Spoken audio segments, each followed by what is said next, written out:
Hello guys, అందరు ఎలా ఉన్నారు? ఈరోజు నేను ఒక హెల్తీ అండ్ సింపుల్ ఖిచడీని ప్రిపేర్ చేస్తున్నా. దానికోసం టొమాటోస్, ఆనియన్స్ ఇంకా అన్ని వెజిటేబుల్స్ని కట్ చేసేసుకున్నా. అండ్ రైస్ ఇంకా పప్పుని వాష్ చేసి సైడ్లో పెట్టేసా. ఆ తర్వాత కుక్కర్లో కొంచెం ఆయిల్, జీరా, ఆనియన్, టమాటోస్ని కుక్ చేశాక అన్ని వెజిటేబుల్స్ అండ్ పప్పు ఇంకా రైస్ని పెట్టి కావలసిన నీళ్ళు వేసి 4 విజిల్స్ వచ్చే వరకు పెట్టేసా.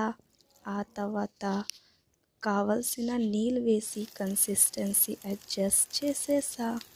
దాంతోపాటు ఆనియన్ పకోడాస్ ఇంకా పాపడ్ని ప్రిపేర్ చేసేసుకున్నా. మీకు డీటెయిల్ రెసిపీ కావాలంటే కమెంట్ చేసేయండి. Thank you.